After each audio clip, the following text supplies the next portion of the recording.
be live in a sec. There we go. Here we go. Here we go. Right, we are live. Sorry, guys, for the delay. Yeah, I was having tech issues. We had a power cut last night, and again today. The light in our kitchen, when you turn it on or off, it cuts the whole power to the house. Something's seriously wrong with that. And I forgot that my Mac was powered off. Oh, right. So you had to reboot it and everything. Yeah. Well, just as well, because I only just made it in myself. So it's yeah, one of those. It's worked out okay, actually. Yeah. So yeah, a little bit late, but God Almighty. Yeah, I've had quite an interesting day. We'll get onto that in a minute. Yeah, no we are live, so if you're watching us live, please get involved. There's a live side chat. I see a few people are popping in there now. So hi to Richard was first in. Says, is anybody out there? We are. I know we were 10 minutes late, but yeah. Yeah, apologies. It was, like I said, it was, well, Nick's had PC issues, and luckily for me, it coincided with only just getting back home from a walk. So. And we're going old school today, back to Zahir and I chewing the fat together. Our friends are very busy tonight, so it's just the two of us, which is fine. Speaking of which, Lex is in the chat there. Hi, Lex. Lonnie's in. Hey, how are you, mate? Good to see you. Shazad, Antiques and Collectibles. Andrew is in. David Morse. There's Darren, who's also busy, so he can't make it. Ben, Southwest Sellers, Gary, Vintage Vandal. Thought you guys forgot about us. No, we wouldn't do that. No. This has been going on for a bit too long to... Yeah. How long has this been now going on for? I don't know. It's got to be approaching 3 years soon, surely? Or is it already past that? I don't know. I don't know. I was doing random chats from fairly early on with yourself and Tom and others. Yeah. And then we made it regular, must be a couple of years ago. I don't know. I don't know what number we're on. I'm pretty impressed, actually. Yeah, I don't think we should do numbers now. I think it's like... yeah. I kind of like that. It's quite a badge of honor. Number 2056 or whatever. We need to find out what they are and start doing it again then. Yeah. So yeah, welcome. We do have a bit of a topic, kind of inspired by what I've been up to today. So if I just fill you in, I went on a bit of a road trip today. I won't give too much away because the chap I went to meet, I'm hoping to get on for a hangout anyway, where he can explain a bit about his story and how we came to be doing a deal on an awful lot of stock. Because basically I went on a road trip today to meet a chap who knows me through YouTube, got into reselling, was inspired by myself and other YouTubers. But he has gone off in other directions. He's been inspired, he's taken chances, and other things have really panned out and taken off for him. So reselling for him was kind of left on the back burner. And he hasn't gone back to it, so that's where I stepped in, and we thought there was a deal to be done on all of his stock, which, me being me, I've gone and bought everything, and it was fascinating, and it got me thinking on the way home about how we've seen a few people over the years. I mean, Jay and Callum are a fine example, who their route into being an entrepreneur and being self-employed was reselling, because it's kind of the first port of call for most people, isn't it? Buy stuff, sell stuff. It's as simple as it gets. But for a lot of people, that is a stepping stone to other opportunities. We just mentioned Jay and Callum. Some of you may have seen their amazing numbers that they've been sharing on Facebook. Actually, you won't have seen it. I won't, but it was mentioned in the chat last week, I think, by Dave. He mentioned that they're doing like really big numbers, like a 1,000 a day type thing. Just crazy numbers, considering that they were kind of new to this about a year or so back, or a year and a half, and to generate to have a business that's now with very little input from them. It's not completely passive, but they don't have any stock, they don't have any real overheads, and they're making like up to $1,000 a day, and we're only just coming into December. So I thought it would be an interesting chat about seeing opportunities and how being an entrepreneur is all about not really knowing necessarily where you're going or where you're going to end up. So yeah, kind of talk about, really. I think it is a good topic, because you genuinely don't know where this journey is going to lead you, and also you should never. It's a really good example to teach in terms of never boxing yourself into something. So even if you feel something is working for you, by all means take advantage of that whilst it's working. So, you know, the whole make hay while the sun shines, but always being open to other opportunities that may turn up as well, not just to box yourself away, because you could lose out on opportunities. And Parker says 28k they did in November.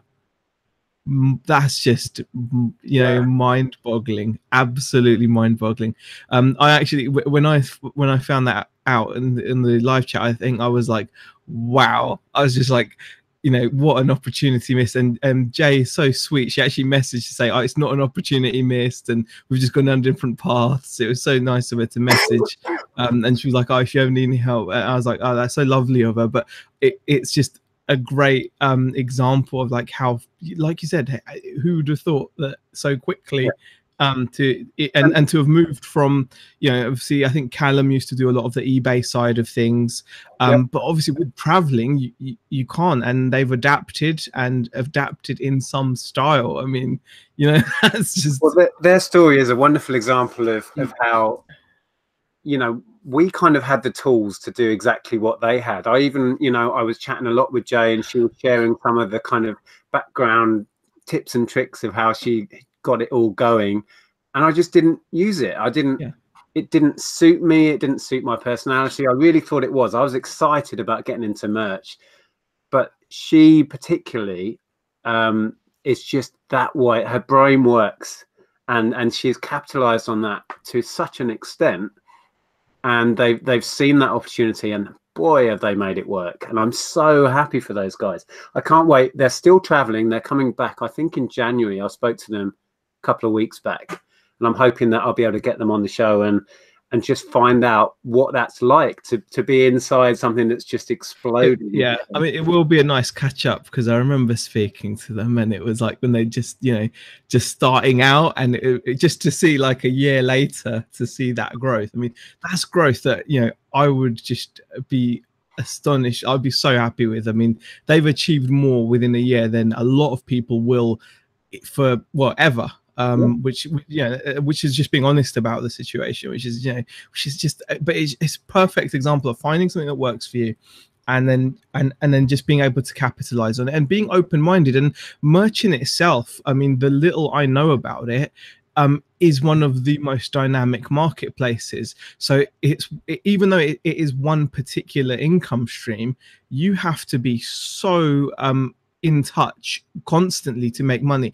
I think it would be doing, like, you know, Jane Callum a disservice to say that, oh, they've just, you know, they just stick a couple of shirts up, because many people in the chat have tried, including myself, sticking a couple of shirts up, and we've seen that you won't get those results. The reason why they get the results they get is because they have literally mastered a very fast moving market. We're all in very kind of comparatively like treacle like markets, you know. Toys, people are always going to want toys, people are always going to want antiques or this, that, the other. But the t-shirts that they're selling, or the merch that they're selling, literally moves with every tweet, with exactly. and it's all down to their being very clued up, to Jay being very analytical and talking about seizing opportunities. It's like something's in the news, or something happens in America that we may not even understand or whatever. She's tuned into that stuff, and within hours we'll have like a t-shirt designed and have it up, and that's how they've expanded. Well, one of the many ways I think they've expanded and taken advantage of that opportunity, and they're killing it now, and I couldn't be happier. It's so easy to hear a story like that and think, oh, I'm only doing X amount a week reselling from home, but that's where I'm at, or that's where someone else is. You shouldn't get drawn into comparing or whatever. I'm just so happy that they've managed to find what works for them. Exactly. And they're just running with it like crazy, which is so cool. Definitely. I think that's a really good point to make, though. Direct comparison is not the key to the idea of us talking about them. The idea of us talking about them is because it is a great example of finding what works for you. And, you know, and just it's just a perfect example, you know, like a textbook example. So yeah, you know, credit to. And like I said today, when I went to meet, like I said, I won't go into many details, because I'm hoping that this chap, his name's Luke, he's happy to come on, so he won't mind me sharing that. This chap's called Luke, and he was into reselling in a big way, and he'd built that up, and he was making a fair amount of money from it. But he put that capital into some other ventures and then ran with those. And it was like the reselling just wasn't touched. This stock was just sitting, and these other projects were taking off. And you could see that this is where I need to go. And fair play to him, he's doing really well out of that. And then he contacted me a while back because he thought, I know a man who's into reselling, and we've negotiated a deal. And hopefully also I'm going to be able to help him launch another project he's working on, which is based in the sort of social media YouTube world. So, you know, it's going to be mutually beneficial working together. And I think that's fantastic. But just the fact that I think he had the foresight to say, okay, I've got a lot of stock. I know there's value in it, but my time is better spent following what is now working for me. And he basically dropped reselling and ran. And I think that's not easy to do when you've got something that's working and just say, my time is now better off spent here, and just go with that. And that's exactly what he did. And fair play to him. Completely. Actually, a couple of questions coming in the chat as well. Right. What was on? Lonnie says, it's actually towards you, Nick. I could see you doing something big on YouTube, not necessarily reselling related. You ever thought about that? Kind of, but never seriously. I don't know what I would do. This is, you know, this is kind of me as I am. You know, it's not like I've got anything else to really chat about. But that could, in a way, like a version of that could be it. Maybe that's what Lonnie's getting at in terms of finding a different path. You never know, do you? You just never know where things are going to lead, I suppose. Well, I've always been very open about the fact that I can see me doing something completely different in 5 years' time. And I'm happy in the knowledge that I don't know what I'm going to be doing. That's always kind of how we've looked forward. And I've been asked when I've been interviewed a couple of times, what's my 5-year plan? And I always say, I don't have one. And I never really had. Well, in the earlier days when we were building up a high street store, we kind of had to plan ahead because it was all about investing money and it was all about building a business, you know, a very bricks and mortar style business. And we kind of had targets financially then as well. But these days we just enjoy the fact that we take an opportunity and we capitalize on it. And then we wait until another one comes along, or we actively search for one. And I think that's in itself a really good thing to talk about, because, you know, that was a very traditional way of doing business. I mean, the UK was once famously described as a nation of shopkeepers, wasn't it? I'm not going to say by who, because I can't remember, but I've got a feeling it was, I don't know who it was, but it was a nation of shopkeepers. And that was a very traditional way of doing business. But like, if you were to just limit yourself to bricks and mortar now, you wouldn't be able to be as fluid and try as many different things as you can now, because the amount of opportunities available to someone that wants to make money now is greater than ever before. And, you know, when people talk about income streams, you know, we are in the age of, you know, very lucky age, to be honest. I think it's a great time to be doing business. Wouldn't you agree? Absolutely. There's so many opportunities that we couldn't have even imagined when we were like Ellen's age, for example. I was listening on the radio today. Apparently, going back to YouTube and the opportunities on there, the biggest earning YouTube channel in the last financial year or whatever was an 8-year-old kid opening toys. And he made something like $22 million or something. And he's 8 years old. Wow. And I don't know how much. I think it was on. Yeah, it was on I think it's one of those massively famous toy opening channels. But that's the thing. It's not necessarily about. I think with YouTube, like anything else, I suppose if you want to do it as a real income stream, you've got to face it like a real business. I mean, I think Rake and Profits made videos about this before, where he's talked about, you know, if you want to do YouTube, you've got to do it as a business or as take it seriously. And if you do, there's a lot of info out there which shows that it's not necessarily about view count, subscriber numbers.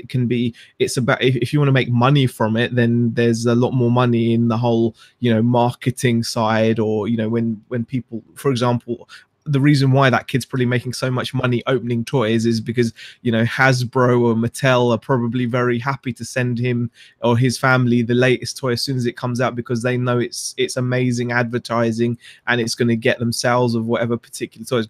I don't know what the situation is, but I'm guessing, you know, like if you've got a massive audience. Once you build an audience, that has its own value to people who want to get in front of that audience. So no doubt channels like that are talking about toys, toy companies will be falling over themselves to get their product in that kid's hands. And Completely. It's like a win-win situation for him. He gets the toys for free. They probably pay him to have their toys for free. Yep. And then he gets millions of views of him just on opening it. It's just weird world we're in.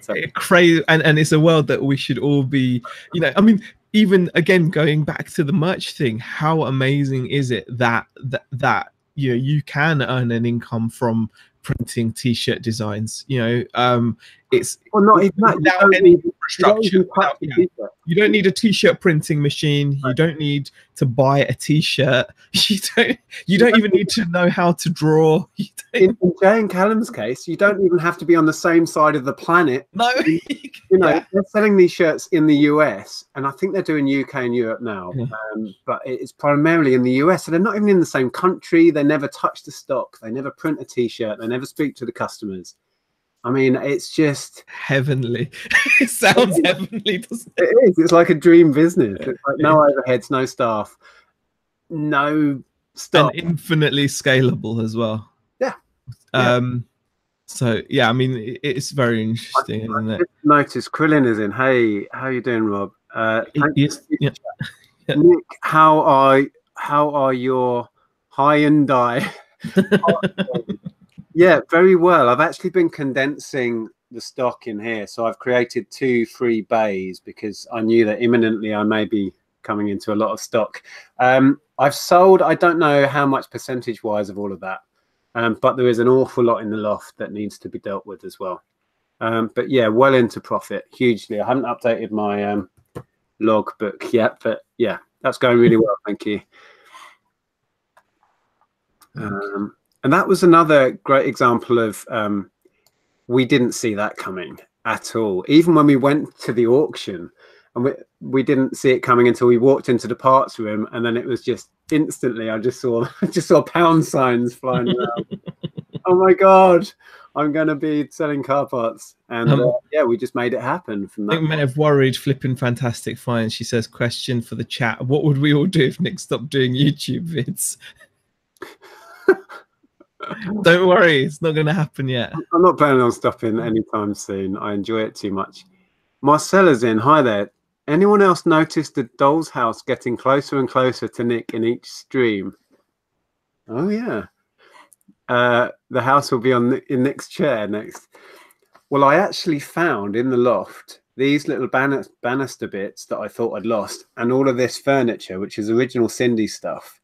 So I now need to retake all the pictures. That's a pain when that happens, isn't it? The listing. Well, it is, but it should. But it will make it more valuable as well, because yeah. I mean, I've got it listed too high. I think I've got it on £100, and it's not in amazing condition. So, but it might sell for 100 with the extra bits. So, if anyone wants a Cindy house, I'll take any reasonable offer because I want it gone now. Oh my gosh! I mean, you know, I think. Going through again the topic in terms of, like, you know, looking out for opportunities can arrive in different ways as well. Not everyone is going to you know, magically stumble upon an opportunity in the first year or first week of starting to work for themselves, but it is about keeping an eye out for it and being ready for these things. So for example, if you're talking specifically about eBay, I suppose the best thing that can happen to your eBay business is to get an injection of stock for cheap, isn't it? I mean, like when you come across a haul of stock that can really help boost your eBay business, because it's, you know, a lot of easily listed or fast selling stock for little money. You've got to be prepared for that. So I suppose there are a couple of things you can do in those situations, you know, like having like a little bit of money set aside for the odd occasion that something comes up, because it's not often that it comes up. Yeah. And then having the money, but then be making the right decision, because sometimes having the money can lead to like a negative impact. So some people will spend and thrift more smartly when the pennies are tight, but then if you suddenly have some cash behind you, it can be quite easy, and I've been guilty of this in the past, buying things when that you might not normally have bought just because you've got the extra capital. Right. So that's something to bear in mind. But also having the guts to, you know, go for something substantial, because otherwise it's just capital sat there doing nothing, and you want to use that capital to hopefully, you know, grow your business with a haul, don't you? So yeah, and I think one of the key elements that I think you managed to learn really quickly, specifically with that first major haul of car parts, was maybe seeing value where others can't. You had enough about you to see that there's money there. I need to act now, and you made that happen. You know, this was, I mean, most of you have heard this story, I'm sure, that are watching, but it wasn't even anywhere local. You had to drive all the way to London, do this deal, and then go back home, and then come back and pick it up. It wasn't easy, but you saw and you had the wherewithal to work out that this was an opportunity. And that is a skill, I think, that you learn over time. It's spotting it, because sometimes it's not easy to spot that there's an opportunity to be had. And you saw that, and you. And I think the other thing with opportunities is it's much like luck. You create them. You know, luck is something that seems to happen to some people regularly. I've always said this. You've got, you know, you do, you know, people do have this idea that sometimes that people can just be plain lucky, like, you know, that's not the case. Most people will never win the lottery, you know. That's luck, you know, like 1 in 14 billion or whatever it is. Most luck is actually just putting yourself in the right place at the right time, and that is done by consistency, and you know, just being consistent is so key, like always being on the lookout for these things. I mean, you know, apart from that haul down south I was mentioning to you before we went live, that just recently I shared on our channel that we picked up another haul of RC stuff only about a week ago, and that was an eBay pickup. So there's no excuses, there's no magic about that. That was on eBay, and the guy was willing to ship as well. So it wasn't, oh, it's eBay and collection only. It couldn't have been technically more competitive, right, in terms of the marketplace that the stock was offered. Still it wasn't, I didn't seem to have much competition. And the good news is that not only did we get a great haul of RC stock for like 205 quid, it's then led onto a far bigger deal, because funnily enough, what happened was the guy happened to realize when I turned up that he may have a few more bits in his loft, and it turned out to be like about probably 5 or 10 times as much as I bought off him, and I got it all for a steal. And it, you know, it's now clogging up our living room. It's literally the same level that we had from the haul down south, and I wouldn't have had it had I not. So, you know, one opportunity can often beget or lead to another. Yeah, and I think when you're in those situations, you learn to ask the right questions. And deal with it in a certain way, and I think that comes with time. But going back to do you remember the van loader stuff that included all of those tripods and stuff that I had? That was a guy selling this stuff. He didn't have all of it there. It was a garage full. He was at a car boot sale with all the regular resellers that I know around here, all at that car boot sale, and none of them stopped and had a conversation with this guy and said, "How comes you've got all of this fancy new stuff? Got a box of sealed PSP games there. Have you got any more? You've got," and then he started saying, "Oh yeah, I've got these belts, these real leather belts. They're £1 each. Okay, how many more have you got?" And then we got into a conversation, and that led on to the single biggest deal I've ever had. And it struck me when you were saying that anybody else could have done that. Yeah. And And that's not to again. I'm conscious about this. We're not saying this to like be like, oh look, aren't we so great? No, because we're not. Because it was just taking the opportunity. It was seizing the moment and saying, "This looks a bit too good to be true. I'm going to ask some very pertinent questions, Exactly. and then see where it takes me." And then we exchanged numbers. And I remember saying to you at the time, because it took about a month to secure that deal, because I think he was a bit unsure, and then he wanted to sell everything. He didn't want me to pick and choose, and then I wasn't sure I wanted everything. And it was hard to thrash out a deal that he was happy with and I was. So it did involve a lot of work and a lot of looking up stock and getting confidence that I was going to make money out of this. Yeah. But the initial way in was talking to the guy. And that's so often the case. And the thing is, you have to ask questions that may seem obvious. Now, what I mean by that is, for example, this again, going back to this RC car haul I bought off of eBay, the guy himself volunteered information that he may have some more body shells for sale, which is also an RC car based item, right? So he saw that I bought a bunch of RC cars at a job lot off eBay, and he thought I might have some cars. It didn't actually occur to him to volunteer that he actually had like a shop load of helicopter-based RC parts. Even though I was buying a massive amount of RC parts, it's only because I probed, like you said, by using words, I might add, I probed using words, nothing else. I asked for the further pertinent questions that he then volunteered. Oh yeah, actually, I've used to have a model shop full of God knows this, that, the other for planes and helis, but I didn't think you'd be interested in all that stuff, And he didn't say that, obviously, but that was his insinuation. And that's why you have to be so, willing to ask these questions. And they might seem really simple questions, but people do make assumptions, and sometimes they can make assumptions which could mean you could miss out on a lot of stuff.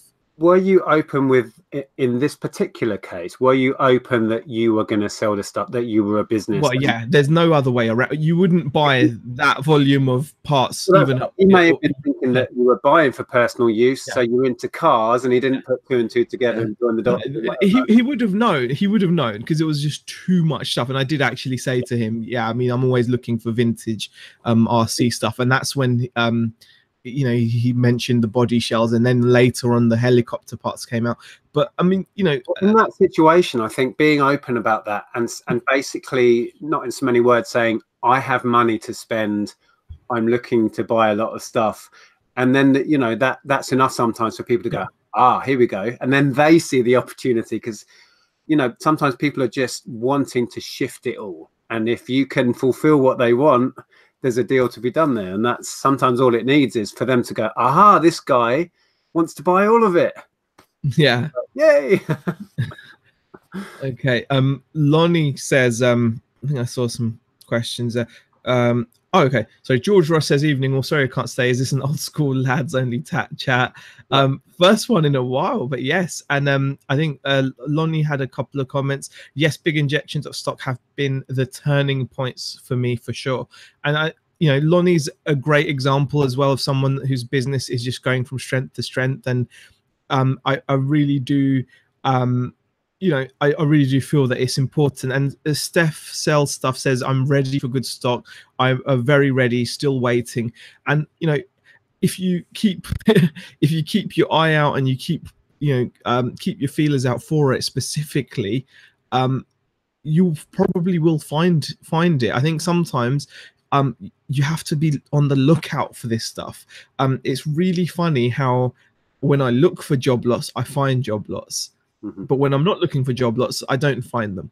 If I'm looking for single items, I tend to find single items. So you've got to make a decision at some point and say, okay, I've got some cash, I want to spend it, rather than, for example, I don't know, rather than spending a couple £100 over a week or two at a car boot sale or whatever, you could actually say, all right, I've got this money, but I want to maybe spend it in one go on a lot of items, and start looking for them, and you'll start seeing them. I really do believe that. Exactly. And opportunities, there's so many ways of looking at that. I was just reading Joan Glenn Martin saying knitting machines was the turning point for me. That was when, you know, she found that was something that she knew she could make money on and perhaps had confidence to deal in, because they're not a small item. They're not a simple item. I mean, you had one and it was complicated to work out, right? If Beck hadn't known what she was doing, I would not have touched it with a barge. And I think, so for most people, they're probably not even going to get involved. I'm not sure I would. And I know from your experience how much money there is. Yeah. So that being said, there's an opportunity, because you can get these things at the right price. And if you know what you're doing and you're confident and willing to ship them, we shipped ours to Italy. There you go. You can almost create your own opportunity if you're willing to put yourself out there, learn about something, take a risk, and ship internationally or whatever it is to create your own little opportunity. And niching down is one way of creating an opportunity for yourself. Starley, which I believe is Welsh Wonders or was Welsh Wonders, says, I love a good haul. It's about the sustainability for me. Bulk stock trickles in, but all those trickles make me a river. There you go. Yeah. I mean, there are definite benefits to it. You know, it is when you buy in bulk like that. So there are other fringe benefits, definitely. So Tom's there. I didn't send him a link, and he's just asked for it. So Tom might be about. Sweet. Tom, if you're still watching, I'll send it through now. Bear with. Okay. What other comments and questions have we had? Let's see what other people have said as well. Just scroll through. Oh gosh. It's you see comments and you start looking for them and you can't see them. Donna says, hello, picked my new to me van up today. I'm on the hunt for a large haul now. I have the space to get it home. And I think that's a very important point as well, that Donna has made, is sometimes you can stop yourself from looking for these larger pickups and things because you're not set up for it. You know, I think that's a really important point. And Donna there has made an investment into a van, and you know, or you've either got to have like a van, or you've got to be willing to at least hire a van. Well, that's exactly what I'll be doing next week.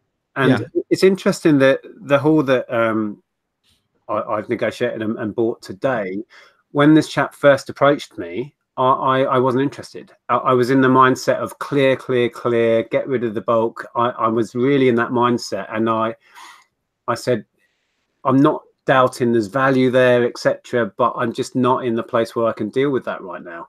And I said to him, make a post on Facebook, our chat group, if you like. I'm sure there'll be a reseller that will snap that up, blah, blah, blah, and left it. But then he came back to me and still had it.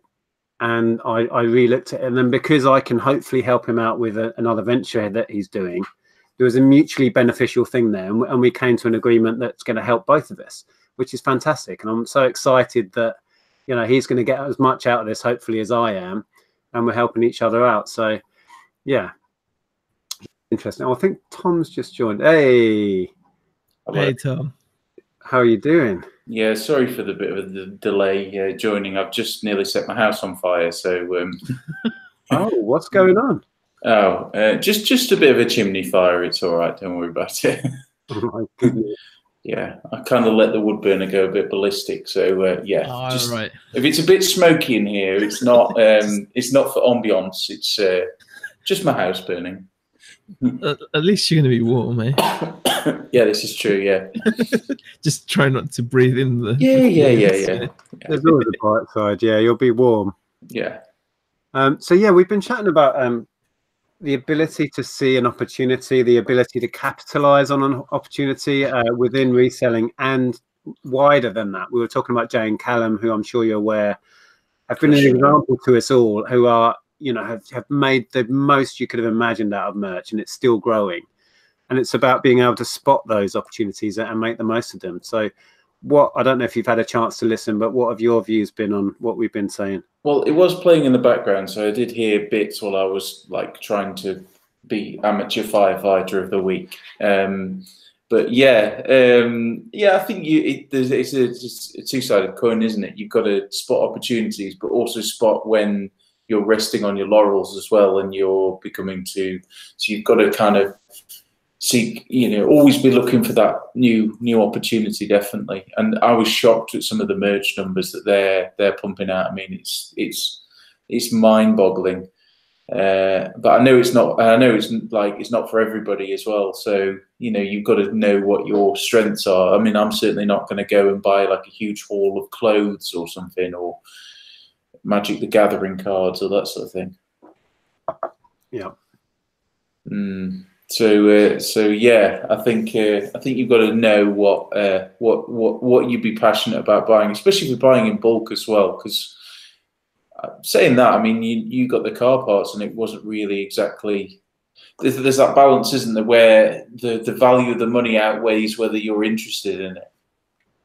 Yeah, definitely. I mean, I wasn't drawn to car parts because I'm interested in car parts. I saw the money there. That was purely a financial decision, that one, and that was all there was to it. And I must admit, it has been really tiresome listing it. There's no ways around it. I've got so much left to list, and I haven't touched it. But yeah, I think having a haul is a good thing, but you've got to be careful as well. I mean, like you said, you've got to be able to process it and be motivated to list it. And I think someone in the chat, Donkey, says also you have World Events was it says also be aware if someone is selling a big job lot, there's a good chance it is damaged / unwanted stock. So when you are buying, there is always that nagging thought, well, if it's that good, why aren't you dealing with it? And one way to, I suppose, allay that thought is to find out more about your seller. Now, in Nick's case here, Nick has mentioned that the seller has moved on to other things, and Nick is confident of that. You've presumably got proof almost, not that you need it, but someone's moved on to something. Yeah, I think that there is always that paranoid, and not necessarily paranoid, thought in your head when someone has a big haul. Is it stolen? Where's it come from? What's the background? Are they just trying to shift stuff they can't sell, or there's issues? And I think every time you have to go to the person, and I could have just phoned this guy today and had a chat. I drove an awful long way to meet the guy in person and to sit down, and we chatted for an hour about his business proposals and what his business is and why he's got a shed and a garage and a loft full of stuff that he's looking to move on. And everything added up, and it all made sense. And he was a lovely chap. And instantly I was confident about what we were talking about doing. And that also plays into when you bought those video games last week, because I was very Zahir, what have you done kind of about this? And then you explained that you were cautious, but you questioned him, and the story added up. You know what I mean? It made sense, and you had confidence to buy from the chap. So yeah, it does make sense to ask the right questions, speak face to face to the person. And again, with this recent pickup, it was this guy. It was just his old business. He'd stopped doing it, and the way I knew that was because of the age of what he was selling. He wasn't lying, because you can't get the parts in those quantities from anywhere now, on eBay or wherever. So that instantly tells you you're onto something, because he had invoices, etc. He did have a model shop many years ago, and he just hadn't done it. He told me he'd qualified as an accountant and gone on to work there, and he had other businesses. It all makes sense, it's and I think you can tell at that point that there's a really good deal in it for you, because if he's had it sat around for that long, he's clearly lost all of it. Yeah, he's just exactly just wants it gone. So yeah. Yeah, but that is a good point, though. World Events, you've definitely got to read the individual and try and, like, if there's someone at the car boot like a load of laptops but don't have any chargers, or do you know what I mean, or phones with no chargers, you're like, bit shifty. Yeah. Marcella has a question for Tom. Have you considered giving a copy of your key to your postman? Yeah, I probably should, to be fair, because then he can just drop parcels off and let you out. And let me out, yeah. Yeah, maybe a key and a fire extinguisher, something like that. That'd be a good call. I was just reading, talking about hauls. Julie is in. Hi, Julie. Says, I have invested over 4,000 into silk ties in the past 2 weeks, and I've sold one. Well, you have to start somewhere. There will always be a point where you've only sold one. How much did you sell the one for, though? Was it like the Atari cart? five grand. Wow. But it is, you know, that's the other side of it. I mean, it's great when, you know, things work out, but sometimes they don't work out as quickly as you thought. I mean, you start tracking your progress and tracking your hauls, and you see that you've sold, you know, only 10 or 12% worth of what you initially paid before you even made a profit, and you're like, wow, I've got a long road ahead. And you have to accept that these are things that can happen. It's not always going to be like a dream scenario where just because you've had the guts to go out and buy a haul doesn't mean you're automatically going to get rewarded just because you actually, you know, did that. Is Tom's house burning down? Funny you should say about silk ties. Yeah. I found on my shelf, and I'd completely forgotten. Oh yeah. I've got a bag full of brand new TM Lewin silk ties. As you do. I've had them for years. No idea what value's in them. Do you remember the point of buying them? Because I always love that point where, like, you find something and then that memory, which is long since forgotten, just re-emerges sometimes. I have a vague memory. I'm pretty sure it was at a boot sale. I can't remember what I paid. It was literally years ago. It's one of those bags that I just move around and never look in. Oh, it's clothing. Put it somewhere else. And I still haven't listed them. They're not going back on the shelf until I've listed them, so they'll stay on the floor for quite a while. That's brilliant. Yeah, my car's like that. I bought some books about 2 weeks ago, a load of books off a wholesale contact, and he just wanted rid of them. They've been in his warehouse for ages, and they're in my car still, and I've not touched them. And some of the pages are like proper wavy now from the damp. I'm like, what am I doing? No. Yeah. It's funny because I didn't tell Andrea the scale of what I was going to look at today. I wasn't really aware of it, really. All I'd see was a few photos and a couple of little videos. And then we did the deal. We had a good chat for a couple of hours. And then I said, well, seeing as we've agreed the deal and I'm here with my estate, I might as well use that space. So he said, yeah, that's fine. So the thing that was nearest to the front of the garage or whatever was all these Henry Hoovers. So I've got 7 Henry Hoovers, and then mountains of cardboard boxes that he has no use for in the back of my car. So I've done well on those before, and the pink ones are the Hetty or something like that. Yeah, I sold them before. Yeah, I've never bought and sold them, but apparently there's a good market in them. So yeah, there's so much stuff to come. So I think next week it's going to be a case of hire the van, go down, and fill up this place with more stock. And Shazad says, I just placed an order for 1,000 units on an item after selling only 14 of them. The price was too good to pass up. And the reason why I read that comment out from Shazad is because you'll find also that when you start getting into this kind of a situation where you're buying in bulk and you're going to start building contacts. I know I've built contacts. Tom, I know yourself, you've got contacts out there, and you start building contacts and people that are aware, you know, just like with the guy that Luke that's got in touch with Nick as well. Once people know that you're willing to take those kinds of chances, people will start offering those chances to you. And like with anything, it's about building that up. You know, it doesn't just happen. I mean, it's really nice once you've done it as well, because it gives you a real feeling of comfort, because once you've got more than 1 or 2 contacts, you then know you've now got a couple of sources of stock whenever you want them open to you, and you know that people are going to look out for you because, you know. Yeah.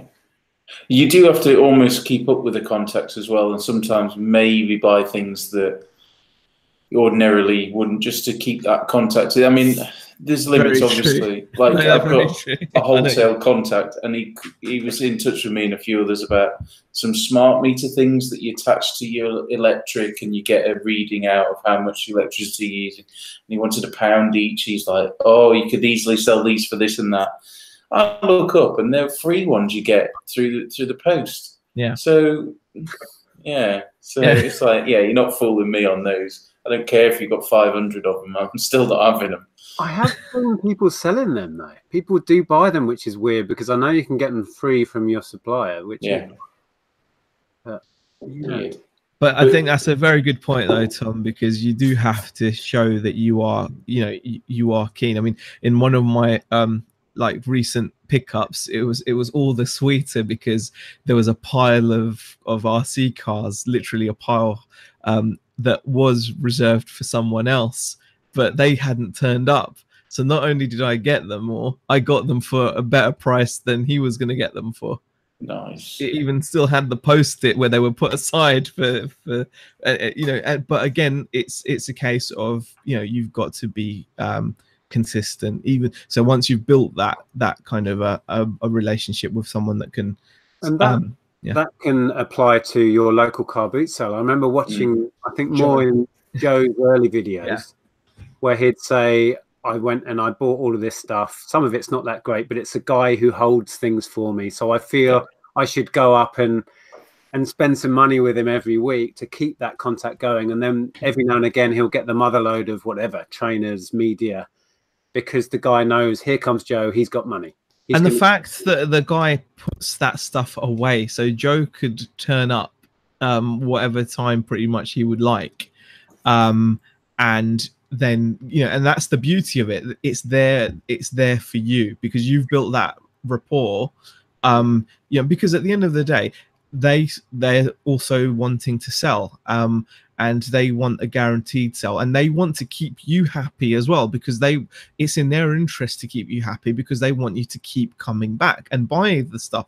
You know, if you know, I mean, when I was a rep selling chocolate, you know, it was the people that would it's almost as if it worked in the same way, that the people that were kind of willing to look after you, you'd look after them at the expense of people that weren't willing to look after you. So, you know, as a rep, I'd have like 100 shops on my call list.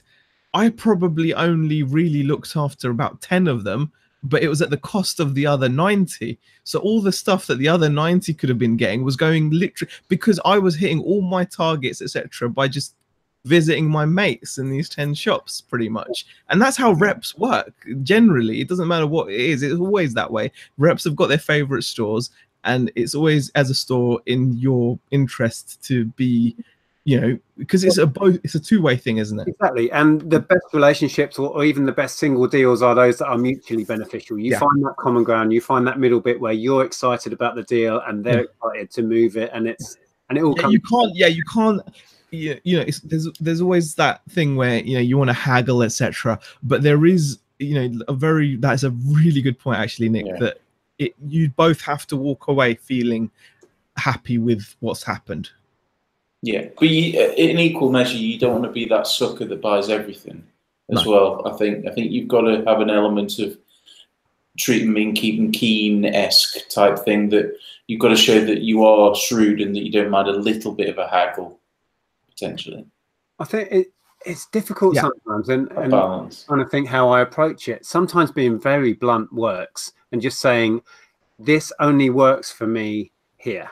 If we're not going to get there, there's no point in beating about the bush for half an hour.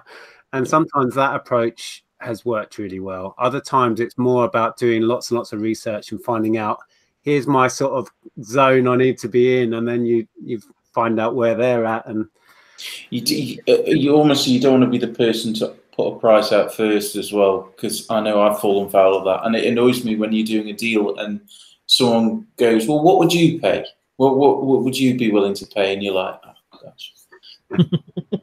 It's difficult, and it doesn't really get any easier, all of that, does it? It's like, it's really cagey, because you don't want to throw out a number and they go, yes, please. Yeah. You're like, damn it. Yeah.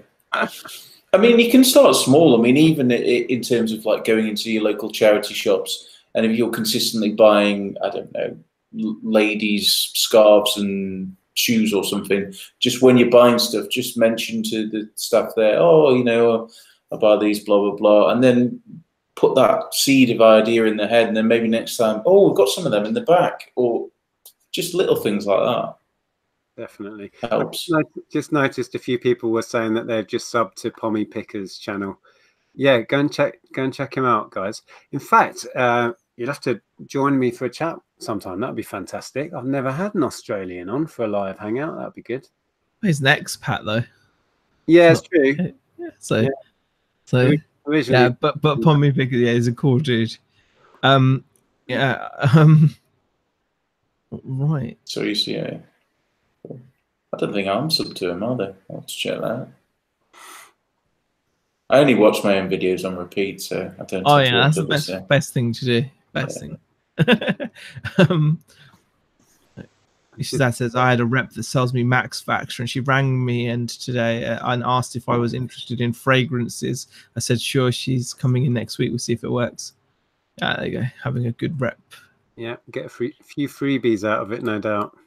The other, I'm more of a negative angle, I suppose, in a way. But the other thing is sometimes you can be offered a bit too much and get overwhelmed if you're. It's a nice problem to have that you're getting too much stuff offered to you, but if you maybe haven't got the funds or whatnot, sometimes it's a bit frustrating if all of a sudden it feels like it's like waiting for a bus. There's no deals, and then all of a sudden you've got 3 really good deals, and you're like, oh God.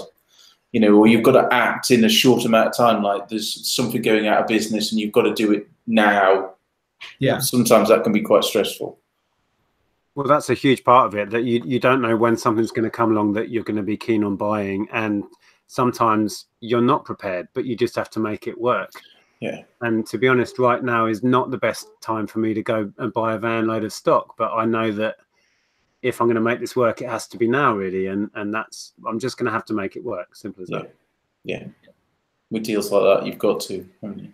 Yeah, and like, you know, space can be off-putting, like, you know, lack of space to process a lot of stock. But again, you just have to take it on the chin, because what's the alternative? Like not taking it. Yeah. So yeah, you have to decide whether that's the route you want to go down. You know. Have you ever, if you're really unsure and you're on the fence of whether you want to invest in something or you want to take a deal, have you ever asked yourself the question, tomorrow, if I don't take it and I know somebody else has got it, how will I feel? And if I'm like, damn it, then I know I've got to buy it. Do you ever do that? The FOMO. Yeah. If the FOMO is going to be huge and you're going to regret it, you need to buy it. Definitely. Yeah. Also, do you guys think the thing of, okay, I bought this stuff, if I needed to liquidate it tomorrow, where could I liquidate it? How could I liquidate it? And could I get my investment back? Definitely. Yeah. Worst case scenarios I work in. If I have to, can I get my money back? If the answer is yes, then it's not like there's no risk, because you're still risking a lot of space, time, effort, all of that. But financially, if you can see a way out, then it does grease the wheels a bit.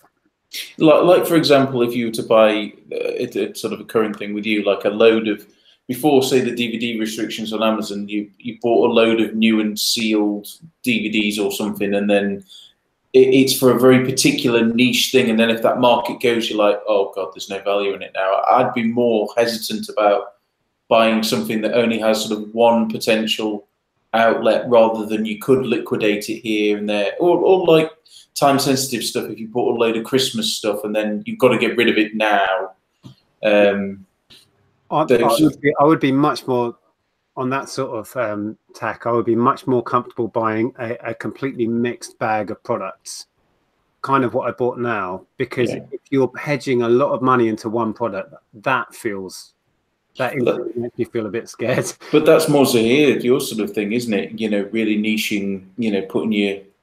But it's still lots of individual products, isn't it? It is, yeah. I mean, it can be. I do see what Nick's saying though, because and what you're saying as well, Tom, about it being. It is niched in one area, So you do think like, oh, okay, you know, what if this has a slow period or whatever? I'm kind of prepared for that. And the way I'm preparing is basically we've decided that we're still going to be going out and looking for those single items to see us through. So we're going to have like this as the backbone ticking away. And you know, we'll make hay while the sun shines, and if there's a busy spot, we'll do well out of it.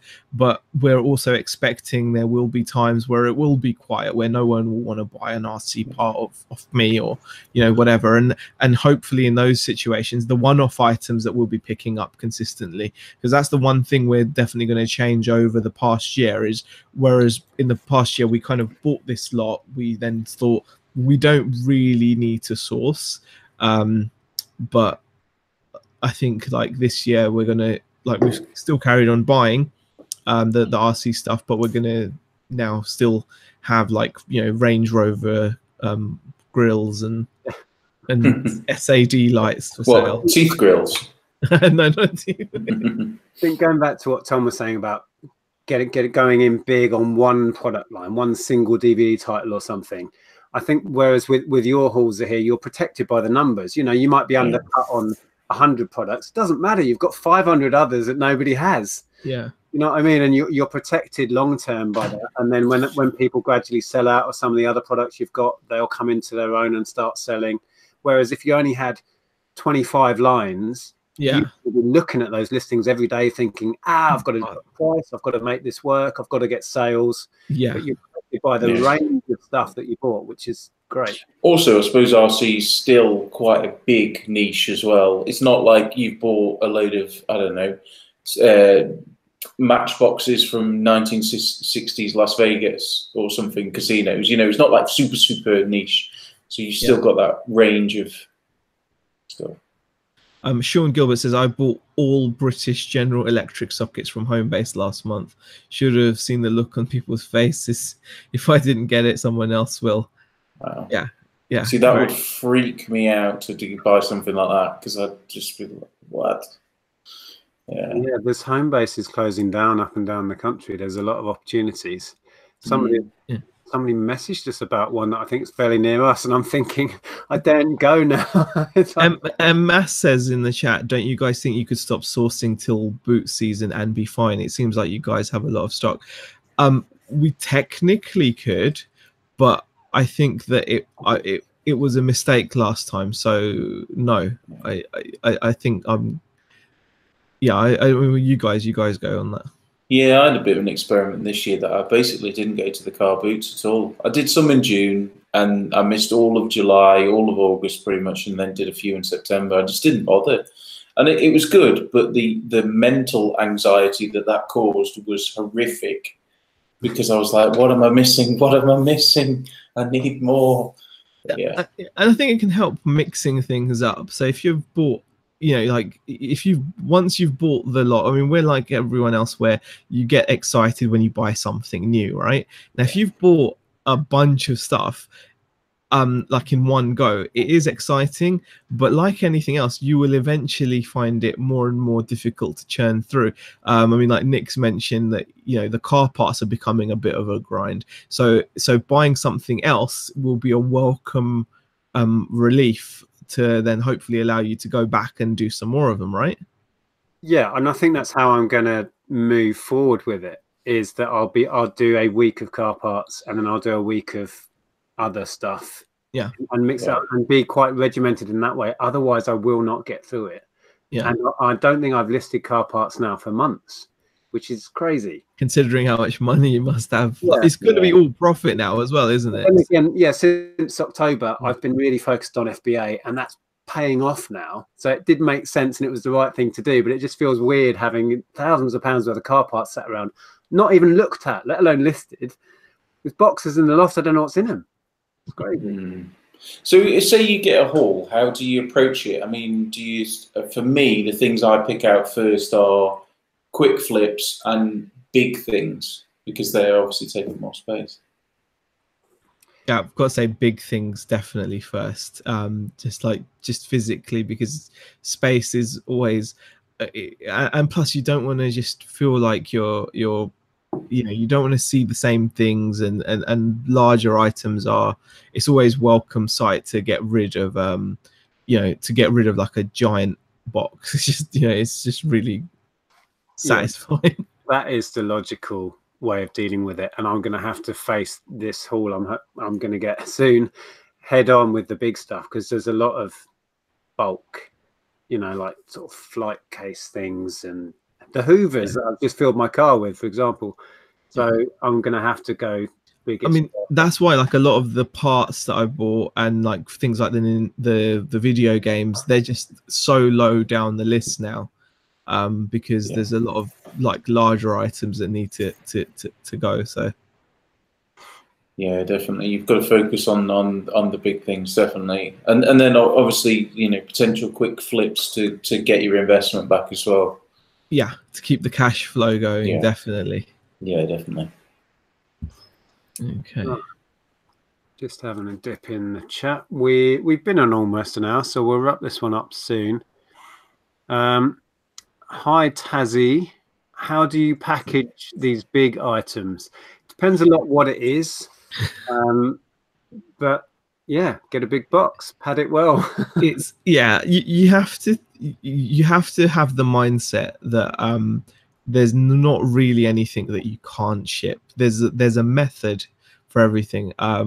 Just this morning I shipped out a package that was 120 centimeters in length, 42 width, 42 height, so a very large box, you know, and it only cost in the end what, like 16 quid to ship. I charged enough shipping. Yeah, it weighed like 9 kilos. It wasn't that heavy.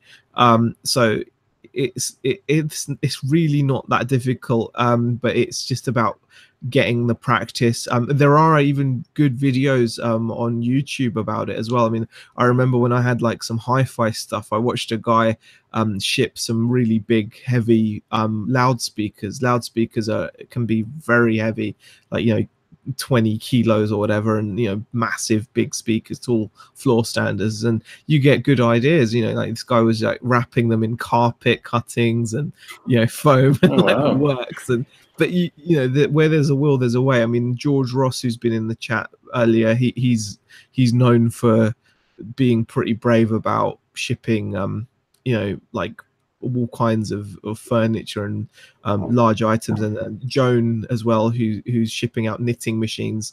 They're big, and we've covered this before, talking about seeing an opportunity. That in itself is an opportunity. The fact that 90% of people wouldn't consider shipping a knitting machine means you can probably make money there. Because there's a gap. And thinking about it, some of the stock I looked at today, there's a Casio, but this is a full piano size Casio, and that's going to be heavy, big, valuable.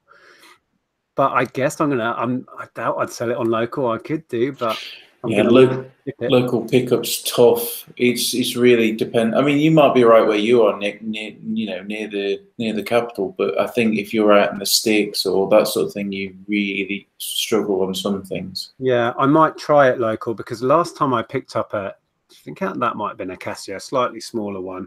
I put it on local and sold it within a couple of days. So I basically just moved it from somewhere else in town, brought it here, somebody else came and picked it up, and it was perfect. Absolutely perfect. But it doesn't always work like that. No. I had a thing where it was after my gran passed away, she had some vintage furniture in her house, and she had one of these 1950s tea trolleys that's got like different shelves. And it was going to go to charity, but I thought, do you know what? It's really light. It's not that big. I'll try listing it and do postage. And it just serendipity. At that time, they were super in fashion for like cocktail parties and stuff. This was early summer. And I sold it to this bloke, and he went to a proper posh address in London. And then for several weeks after, he sent me pictures through eBay of him using the trolley at different parties. Wow. Which was just bizarre, but it was ace. And because my nan had like her address book and a phone on it, and she would have loved the fact that it was in some swanky East End apartment, and him sending me these really camp photos of him using it at dinner parties and stuff. Just weird. So I love the fact, because if I put that on local pickup, I think I sold it for 65 quid, something like that. Local pickup, maybe a tenner, 15 quid, if that. Yeah. Starley's giving tips on packing big items. They say lots of bubble wrap, make some cardboard caps for the ends or corners, and shrink wrap it until you become so dizzy that you think you'll never stand again. There you go. Yeah, there you go. And also, I think once it's worth mentioning, if you guys out there that are shipping like delicate electronics and things, Craigslist Hunters made a video on his channel in the past where you know, he shows how he like blow torches a knife and cuts out shapes in polystyrene so that he can actually make his own custom polystyrene fittings for these old vintage amps, which is a very clever idea because that will save you so much material, time, and energy as well. But that's a really clever way of doing things as well. Yeah. Pete is next level reseller. If you haven't checked out Craigslist Hunter, he'll blow your mind. Go over there now and check him out. Don't Steve and Steph do that with one of the? I've got one of them. The hot wire cutters for cutting out polystyrene. It's a game changer. Yeah, it really is. So you can basically create your own polystyrene. I didn't realize Steve and Steph did that. Yeah. Yeah, but that's really cool. Yeah, so you can paste something so it can't even move. Yeah, yeah, brilliant. Perfect. And Joan says polystyrene. I use that on the knitting machines. There you go. Brilliant. So and again, it leads back to what we were saying earlier in the chat that you have to, you know, I think someone mentioned that I think it was Dono mentioned that she just got herself a van. It really makes life easier when you set yourself up for what you're trying to achieve. So if you're trying to get these like hauls, you've got to have a little bit of planning ahead. So, you know, do you have a vehicle big enough? If not, are you willing to rent or hire a vehicle big enough to transport it? Once you've got it home, do you have the space? And if you do have the space, do you have the mental strength to have what is potentially a shop inventory worth of stock just piled up in your living room? And when you're watching telly and you glance over to the other end of your room, can you face it looking like that? And I know this sounds really small, but it's not. Trust me. Have it. You know, most people have never had, you know, mountains of stuff in their living room, and it can be off-putting. Not everyone's going to be good with that. So, you know, are you ready for it? And then, when it comes to shipping, are you prepared? A lot of the times when people dread shipping big items out is because they don't have the right size cardboard boxes, or they don't have the shipping materials, and that can obviously make it a bit of a nightmare. You know, you sell something expensive, and then because I'm speaking from experience.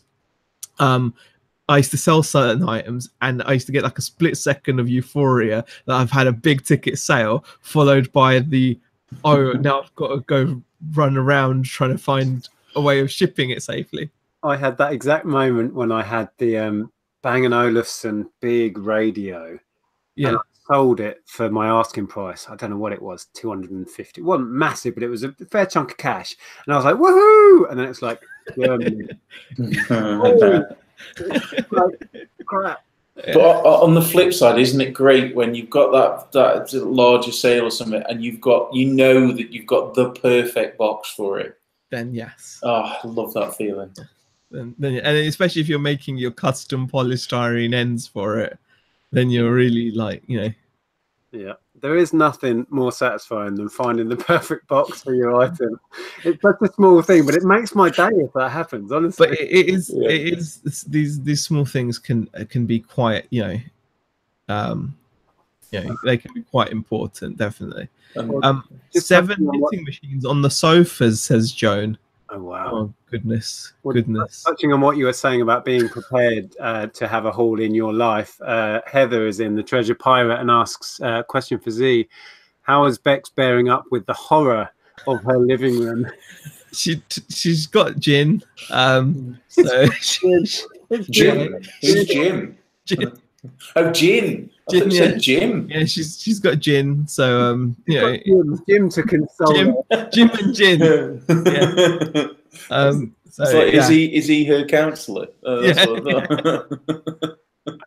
thought. like in what was that show? King of the Hill. When that was funny. You know what I'm talking about? Yeah, I know what you're talking about. I've never seen that one, but I know the show. Yeah. Excellent. Okay, well, we're going to leave it there. Thank you so much for joining us in the side chat. I hope that was entertaining. Might have been a nugget of information there, or something that might have been inspiring. You never know. Thanks, Tom, for joining me. Yeah, no worries. Sorry, I was a bit late. No, it's absolutely fine. And Zahir? Yeah. Cheers, mate. Good old chat. It was fun. We My mate has a liquor license, says Joe. Alf was just peeking in. Hi, Alf. Oh, he's gone again. Oh, was he? Oh, Yeah. gosh. Oh, he was such a nightmare to get home this evening. Just didn't. Yeah. Just randomly. So yeah, we'll be back next week. Back on Zahir's channel. We may have some more tap flippers with us. We shall see what happens. So until then, Zahir will be live Friday. Yep. I'll be back on Sunday. And you got any videos coming, Tom? Yeah, I'm editing one at the moment, the Prodigy one, but I'm trying to make it like copyright friendly. Yeah, it's tricky. Prodigy one. Yeah, it's not reselling related. It's more of a vlog. Oh. I'm trying to be different, but we shall see. Yeah. Cool. Yeah, Prodigy live. I'd have loved. I went to see Prodigy. Yeah. Hey. Yeah, you see, if you're on Facebook, you would know these things. Yeah. All right. Anyway. All right. Thanks, everyone. See ya. Take care. See you later.